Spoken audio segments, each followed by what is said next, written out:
Good evening, and welcome to Southern News Network. I'm Alex Schwach.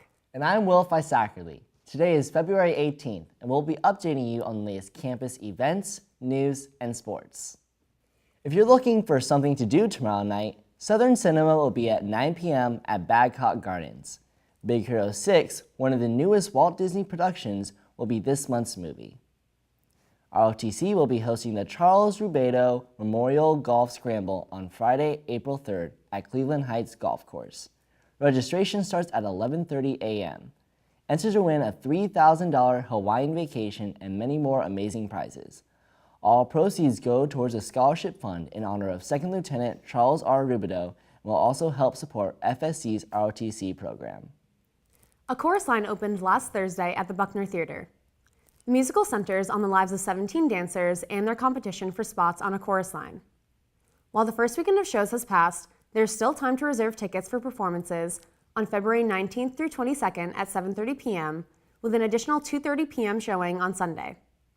Tickets are free to faculty, staff, and FSC students, and can be reserved at the Buckner Theater box office. Studio Box performed their first Valentine's Day show this past Friday, hosted by Chase Hoyt. The show had everyone in laughter, including some student parents that were in the audience. At midnight, everyone in the room sang happy birthday to Kyle Nisley. After the show, some of the Studio Box members danced on stage to Wobble and the Cupid Shuffle. Be sure to stay tuned to find out when the next performance will be. Official Floso banter, The Funyun, is under scrutiny as reporter Katie McCabe takes a look at a recent controversial article. Florida Southern sophomore Gigi Gabig is facing scrutiny from her peers after a satire article she released about a supposed drug lord on campus. Pissing people off, oh my God, I do not care, because what I write, I'm writing as the truth. I'm not gonna write something that I cannot back up 100%. She began the Funyun on Tumblr over a year ago as a way to express her opinions through satire via the internet. Well, the thing is, I started the Funyun outside of the school's umbrella.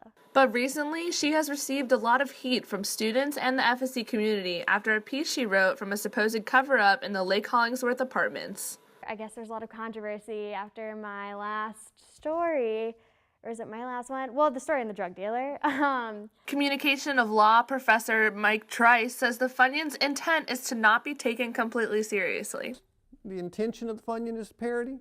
Would the average reader see that story and believe it to be clearly over the top false? Probably. Gabig then released a PSA after she received a letter from a concerned student. The PSA is titled Really, after a similar skit on Saturday Night Live where they asked the question really over and over again.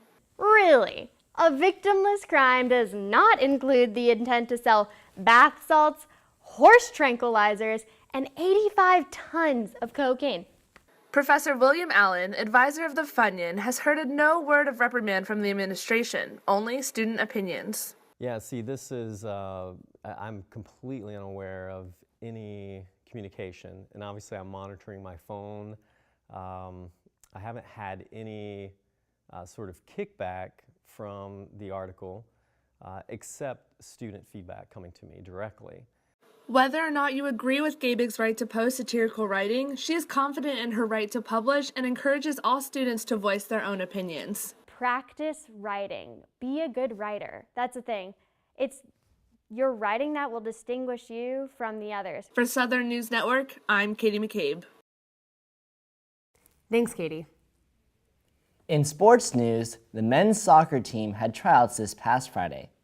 Coach Ryan Sinagoski announced Hasarudo Diakite will be joining the Moccasins as a transfer from the University of DC.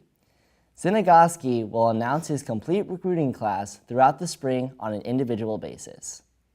The Mock softball team won 3 out of their 4 games on February 13th and 14th. Sophomore Brandy Jones pitched another shutout game versus Flagler with the help of left fielder Kylie Stearns. Brandy achieved a 6-game win streak when the Mocs beat Georgia Southern 2-1 in the first game and then 8-5 in the second. The next game will be in Daytona Beach against Embry-Riddle tonight. Spring intramurals are in full swing here at Florida Southern. Leagues for basketball and soccer are in action, while registration for Ultimate Frisbee and floor hockey ends Friday, February 20th. Registration for 4 versus floor flag football is closed, but the tournament will start and end this weekend. Registration for dodgeball opens Sunday, February 22nd, sand volleyball Sunday, March 8th, and intertube water polo Sunday, March 22nd. For more information on how you can get involved, contact Jason Darby at 863-680-4146 or by email at jdarby@flsouthern.edu. Thank you for joining us for this week's episode of Southern News Network. Stay tuned for the latest happenings on campus.